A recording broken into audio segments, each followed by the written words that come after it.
Right now, the candidates are spread out across key battleground states. An hour from now, Barack Obama will kick off a rally in New Mexico before jetting to Florida for tomorrow's events. His running mate Joe Biden is stumping in Ohio. On the GOP side, John McCain and Sarah Palin will soon be in Green Bay, Wisconsin after this morning's stop in Iowa. Here with us now is Ron Brownstein, political director for Atlantic Media Company. Ron also has a hand in the new Allstate National Journal Battleground polls, which are out today.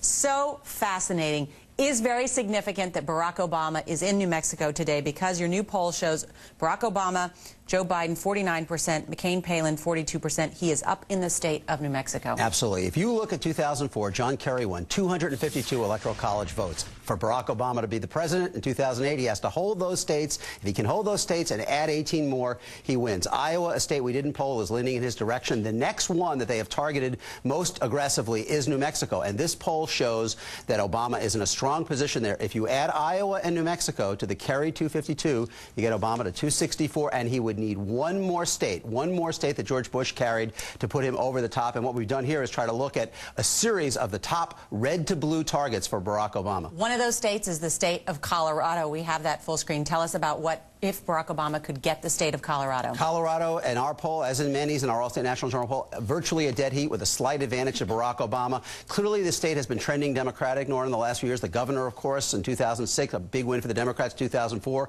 a majority of both chambers of the state legislature. The key for Obama in this state is those white suburban women.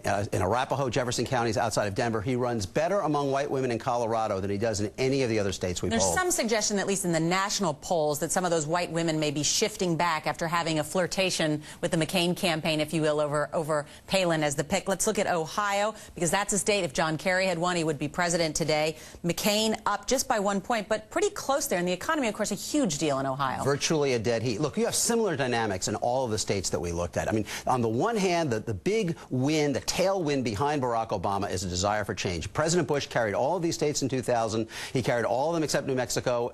I'm sorry, all of them in 2004, all except New Mexico in 2000, and yet his disapproval rating is running at about 60% in all of them today, and Obama is winning the majority of those voters. On the other hand, in each of these states, we had a significant advantage for John McCain when we asked which candidate was better personally prepared to be president. And those twin forces right now, I think, are the tension that are making many of these states very close.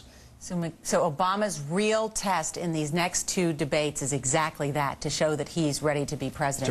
To reassure voters in these states. Look, Obama needs to improve among voters who disapprove of Bush. That is the key in all of these states. McCain is getting a higher percentage in all 5 of our Allstate National Journal states. McCain is getting a higher percentage of the voters who approve of Bush than Obama is of the voters who disapprove of Bush. Now, that latter group is the majority, so he doesn't need to match him, but he needs to pick it up a little bit, and that, I think, is going to be the critical battleground between now and November in these states. Ron Brownstein, you're brilliant. I always learn something. I learn a lot when you're here. Thank you so much, Ron. Thank you.